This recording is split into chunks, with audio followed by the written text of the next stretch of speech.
मदीने से आवाज आएगी। आज ये जालिम कुत्ते अगर तुम्हारा दरवाजा बंद करते हैं, इंतजार करो, इंतजार करो, कुछ देर की खामोशी है, फिर शोर आएगा। आज कुत्तों का वक्त है, कल हमारा दौर आएगा। अस्सलामुअलैकुम वरहमतुल्लाहि वबरकातुहू। नाज़रीन, आप देख रहे हैं WEF रिएक्ट चैनल। नाज़रीन, आज हम फिर से मुफ्ती सलमान नदवी साहब की एक और वीडियो लेके हाजिर हुए हैं। माशाल्लाह, ये बहुत ही अच्छी तकरीर है, ईमान अफरोज़ तकरीर है। तो बिना देरी के वीडियो को स्टार्ट करते हैं। मदीने से आवाज आएगी। आज ये जालिम कुत्ते अगर तुम्हारा दरवाजा बंद करते हैं, इंतजार करो, इंतजार करो, कुछ देर की खामोशी है, फिर शोर आएगा। आज कुत्तों का वक्त है, कल हमारा दौर आएगा। नारे तकबीर, नारे रिसालत, अज़मते रसूल, शाने रसूल, फैज़ाने औलिया इकराम, फैज़ाने आशिक़े रसूल। तुम्हारे घरों से तुम्हें बेघर करने की कोशिश में लगे हुए हैं। एक बात याद रखो, मैं आज के इस मिंबर से उन्हें पैगाम दे करके जाता हूँ, तुम क्या तुम्हारे बाप दादाओं ने भी उखाड़ने की कोशिशें की हैं? क्या बात। और सिर्फ ये एक खित्ता नहीं है, एक खित्ता नहीं है, इन कीड़ों की तो कोई हैसियत नहीं। इनका बाप इजराइल मिलकर गज़ा को कुछ नहीं कर सका। कत्ल करने का मतलब फना करना नहीं होता। इजराइल जैसी जालिम ताकत, जिसके पास सुपर पावर ताकतें, पेट्रोट मिसाइल भी हैं, दादा अमेरिका साथ में खड़ा हुआ है, यूरोपीय यूनियन साथ में खड़ी है, और निहत्ते कंकरियां लेकर खड़े होने वाले बच्चों का मुकाबला कर रहे हैं। और एक दो नहीं, 10,000 से ज्यादा कत्ल भी कर डाले, बच्चों को मार भी दिया, लेकिन पेट नहीं भरा, डर खत्म ही नहीं हुआ। वो डर अभी भी खत्म नहीं हुआ।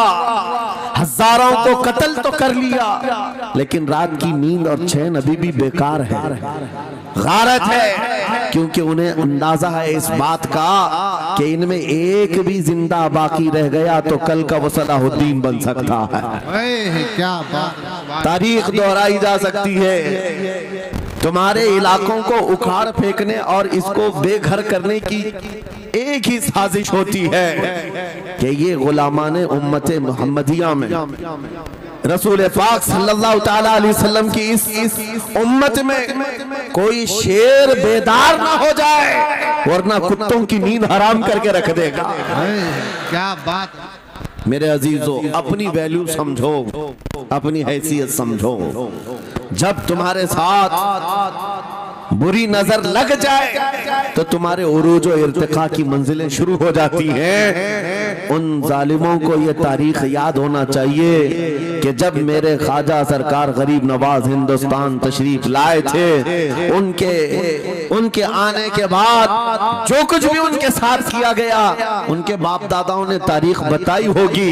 गरीब नवाज को निकालने के लिए, उनकी झोपड़ी उजाड़ने के लिए, उनके खीमे को तोड़ने के लिए, यहाँ तक के सरकार गरीब नवाज जिस दरख्त के नीचे बैठे वहां से उठवा दिया, क्या क्या नहीं किया। लेकिन आज तारीख 800 साल के बाद भी सन्नाटेदार थप्पड़ मार करके बता रही है, जिसको तुम यहाँ से बेघर करने की कोशिश कर रहे थे, अल्लाह ने उसे ऐसा बादशाह बनाया, तुम्हारी हुकूमतें 5 साल के बाद डील डोल होने लगती हैं, और उस मर्द कलंदर की हुकूमत 800 साल से चल रही है, वो भी गर्दनों पर नहीं, लाखों दिलों पर हुकूमत कायम है। क्या बात है, सुभान अल्लाह। कुरान में अल्लाह फरमाता है, वअम्मा मा यनफउन्नास फयमकुतु फिल अर्द, जो लोगों को नफा देता है वो जमीन में बरकरार रहता है।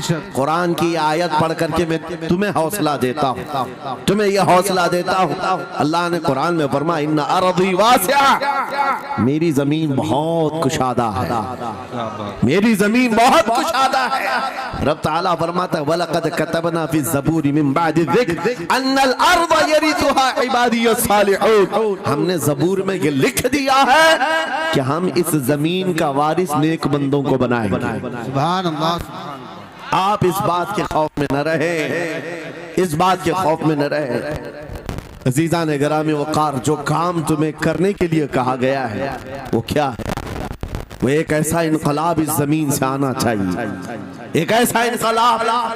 आपको मैं एक बात बता दूं, तारीख में जो तुम्हारी सिचुएशन और तुम्हारी हालत के मुताबिक हो। मैं वो बात करने की कोशिश करता हूं ताकि तुम्हारे दिल पर असर हो। सुभान आप जिस इलाके में रह रहे हैं, आप यहाँ के हालात बेहतर जानते हैं। वो दिन याद करो जब नबी पाक सल्लल्लाहु तआला अलैहि वसल्लम ने ऐलान नबूवत फरमाया मक्का में, और उसके बाद कुफ्फार और मुशरिकीन का जुल्म शुरू हो गया। गरीब सहाबा को पकड़कर मारते थे। हजरत बिलाल हबशी, हजरत खुबैब इब्न अदी, हजरत खब्बाब इब्न अल-अरद, हजरत जैद बिन दसना, हजरत अम्मार बिन यासिर, ये वो सहाबा हैं जिनको सिर्फ मारा नहीं गया है, आग में तपाया गया है। क्या सब कर लिया। मॉब लिंचिंग मक्का के जालिम करते थे बहुत। और एक दिन ऐसा आया, तवज्जो, मैं जो कहने जा रहा हूँ, नबी पाक सल्लल्लाहु तआला अलैहि वसल्लम हरम पाक में दाखिल हुए, मस्जिद हरम में आए। खाने काबा की चाबी उस वक्त उस्मान बिन शैबा के पास हुआ करती थी, जो ईमान लाए हुए नहीं थे। या हज़रत उस्मान गनी नहीं है, वो दूसरे उस्मान है। उस्मान बिन शैबा के पास काबे की चाबी होती थी। हुजूर पाक सल्लल्लाहु अलैहि वसल्लम ने उनके पास आकर के कहा, उस्मान काबे की चाबी दो, दरवाजा खोल के मैं अंदर जाना चाहता हूं।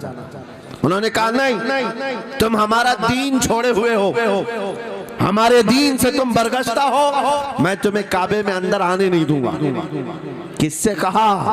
कायनात के आका मौला रसूलुल्लाह। हुजूर ने कुछ नहीं कहा। तवज्जो, मेरे आका ने फरमाया, उस्मान याद रखना, एक दिन ये चाबी मेरे पास होगी, और ये चाबी मैं जिसको चाहूंगा दूंगा, और कयामत तक उससे कोई चाबी छीन नहीं सकेगा। सुभान अल्लाह, सुभान अल्लाह। इतनी बड़ी बात, जबकि मक्का के हालात बहुत अलग थे। जगह जगह सहाबा को मारा जा रहा था और छुप छुप करके इस्लाम की तबलीग की जा रही थी। उस जमाने में मेरे आका फरमाते हैं, उस्मान ये चाबी एक दिन मेरे हाथ में होगी काबे की, मैं जिसे चाहूंगा अता करूंगा, और फिर कयामत तक उससे कोई चाबी नहीं छीन सकेगा। यह हदीस पाक में मौजूद है। उस्मान बिन शैबा कहते हैं, पहले तो मुझे हंसी आई, क्योंकि ये खाने काबा की चाबी की जिम्मेदारी आम नहीं होती, खानदानी है, बरसों से चली हुई विरासत के साथ आती है। और ये इस तरह से मुझे कह रहे हैं कि चाबी इनके पास चली जाएगी। और फिर उस्मान बिन शैबा कहते हैं, इनके हालात देख करके तो लग नहीं रहा था कि चाबी जाएगी, लेकिन जलाल जिस अंदाज में गुफ्तगू हो रही थी, ये देखकर डर भी लग रहा था कि कहीं ये सचमुच चाबी ले तो नहीं लेंगे। फिर उस्मान बिन शैबा कहते हैं, वो हालात भी आ गए कि जब रसूलुल्लाह हिजरत करके चले गए मक्का, सहाबा भी घर बार छोड़कर चले गए। उस्मान बिन शैबा कहते हैं, अब तो दिल मेरा चौड़ा हो गया, कहां मुझसे चाबी लेने की बात कर रहे थे, कहां इनका घर भी नहीं बचा, घर भी छोड़कर जाना पड़ा।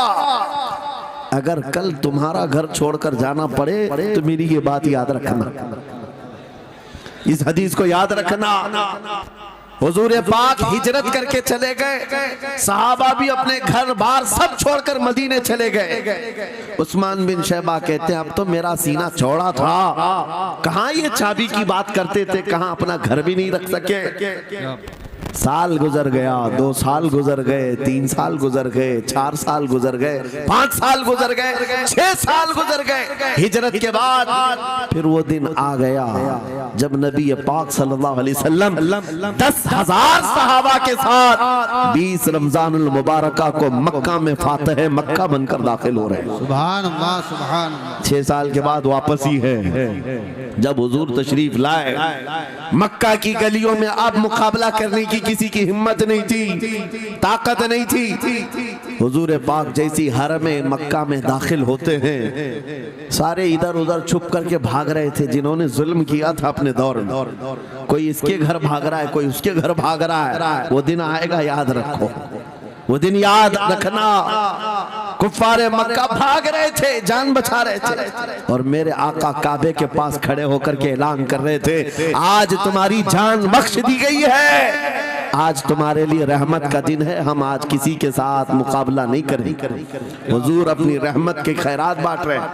फिर अब सुनो, 10,000 सहाबा के साथ जब मक्का मुकर्रमा में मेरे आका दाखिल हुए, अब खाने काबा खोलने की बात थी।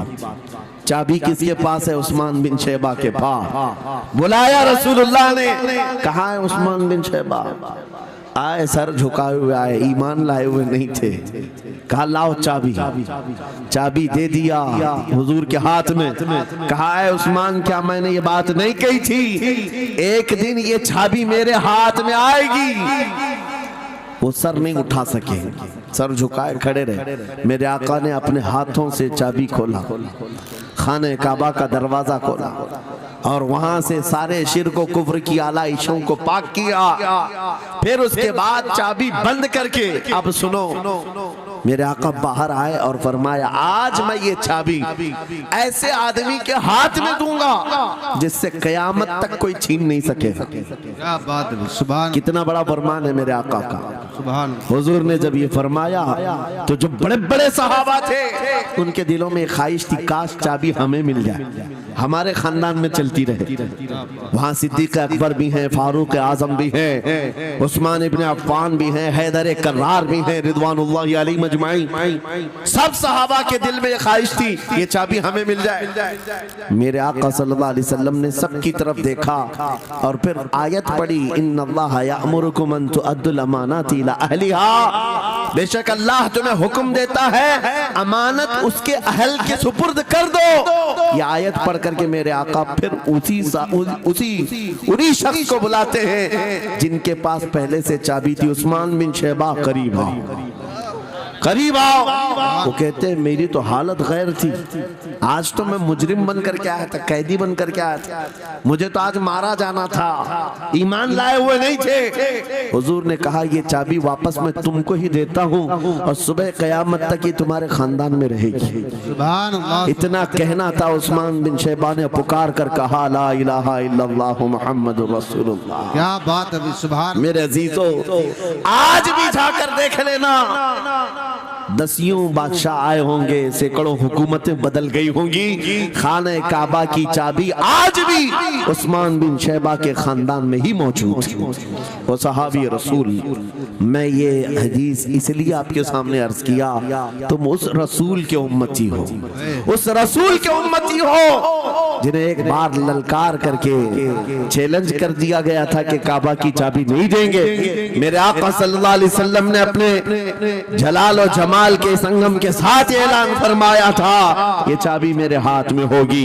आज उस हबीब कायनात रसूल कायनात सल्लल्लाहु अलैहि वसल्लम की उम्मत को मैं ये हदीस सुना करके अर्ज कर रहा हूँ, हालात अगर मक्का जैसे आ गए तो नर्वस मत हो जाना, हमारा घर लुट जाएगा, हमारी चाबियां चली जाएंगी, हमारे कुवाड़ दरवाजे बंद हो जाएंगे। उस नबी को याद करना, आका आपका उम्मती अगर बेघर किया जा रहा है, आपकी तरफ से मदद आ जाए और आएगी, मेरा यकीन है मदीने से आवाज आएगी। आज ये जालिम कुत्ते अगर तुम्हारा दरवाजा बंद करते हैं, इंतजार करो, इंतजार करो, कुछ देर की खामोशी है, फिर शोर आएगा। आज कुत्तों का वक्त है, कल हमारा दौर आएगा। नारे तकबीर, नारे रिसालत, अज़मते रसूल, शाने रसूल, फैज़ाने औलिया इकराम, फैज़ाने आशिक़े रसूल। बात सिर्फ इतनी है कि हम छोटी छोटी तकलीफों से बिलबिला उठते हैं और हम सबर की तरफ नहीं देखते हैं। हमें हालात आज हिला दिए जाएंगे, झिझोड़ दिए जाएंगे। कुरान पाक में रब ताला फरमाता है, हम हसीबतुम अन तदखुलुल जन्नह वलम्मा यातिकुम मसलुल लदीन खलौ मिन क़ब्लिकुम मस्सतहुमुल बअसाउ वद्दर्राउ वज़ुलज़िलू हत्ता यक़ूल अर्रसूल वल्लदीन आमनू मअहू मता नस्रुल्लाह अला इन्न नस्रल्लाहि क़रीब। मेरा रब फरमाता है, क्या तुम ये सोच कर बैठे हो कि ऐसी ही जन्नत में दाखिल हो जाओगे और पहले वालों को जिस तरह तकलीफें आई तुम्हें नहीं आएंगी? उनको हिला दिया गया था, यहाँ तक कि रसूल ने भी और उनके साथ ईमान वालों ने भी ये कह दिया ये कहने लग गए अल्लाह की मदद कब आएगी? आगाह हो जाओ, अल्लाह की मदद बहुत करीब है। कुरान की आयत है। तुम अगर ये गुमान करके बैठे हो कि यूं ही जन्नत में चले जाए, हाँ यूं ही हम सारी मंजिलें तय कर लेंगे, जिसका जितना ईमान होगा उतना वो आजमाया जाएगा, उतने इम्तिहानात से गुजारा जाएगा। आज ऐ नौजवानों, तुम्हारे इम्तिहान का वक्त करीब आने वाला है। तुम्हें क्या करना चाहिए? क्या करना चाहिए? इम्तिहान देने के लिए तैयार रहना चाहिए, वरना हवाओं की कीड़े मत बनना। आज हवा उनकी चल रही है तो उनकी जय जय करेंगे, कल इनकी चल रही है इनकी जय जय करेंगे। ईमान वालों की ये मेयार नहीं है। जो ईमान वाला है वो हर आंधी में डटा रहता है, जमा रहता है। खालिद बिन वलीद को याद करो, एक लश्कर लेकर के वो एक इलाके में गए थे। तवज्जो है नौजवानों, हाँ मैं देख रहा हूँ बहुत सारे खड़े हुए हैं और बैठे हुए भी हैं, जो जैसा है वहीं जमा रहे, क्योंकि ये महफिल रसूल है, महफिल रसूल है। जाहिर सी बात है, खड़े होने वाले वो भी उतना सवाब हासिल करेंगे बैठे हुए, लेकिन कुरान कहता है ला यस्तविल काइदून, यानी बैठे हुए लोग खड़े हुए लोगों के बराबर नहीं होते। खैर बात यह है कि आप अपना जहन इस तरफ रखें। खालिद बिन वलीद उस अजीम मुजाहिद की बात कर रहा हूं रज़ी अल्लाह तआला अन्हु। एक लश्कर लेकर, नौजवानों का लश्कर था, एक ईसाई किले का मुहासरा कर लिया, और किले का मुहासरा करने के बाद अंदर सख्त लोग थे, मुकाबला कर रहे थे, लेकिन किला फतह नहीं। अब अंदर वालों ने ये मशवरा कर लिया, जो बड़ा राहिब था, पादरी था, कहा ये खालिद बिन वलीद है, इससे लड़ना आसान नहीं है, ये जहां जाता है फतह के झंडे गाड़ कर आता है। उसने जो गुरु घंटाल था सबको जमा किया और कहा मैं एक तरीका ढूंढा हूं, इसके जरिए से इनके ऊपर हम कामयाबी हासिल कर लेंगे। सबने कहा हम इत्तेफाक करते हैं। कहा क्या तरीका है? गुरु ने कहा, पादरी ने कहा ये बैठाए ये सब चीजें महफिल रसूल के आदाब नहीं। जो लोग बैठा रहे हैं, मैं कह रहा हूं जो जहां है जिस हालत में खड़े रहेंगे इंशाअल्लाह। आप अगर खड़े होने में दिक्कत महसूस कर रहे हैं, मैं भी खड़ा होता हूं इंशाअल्लाह। ठीक है?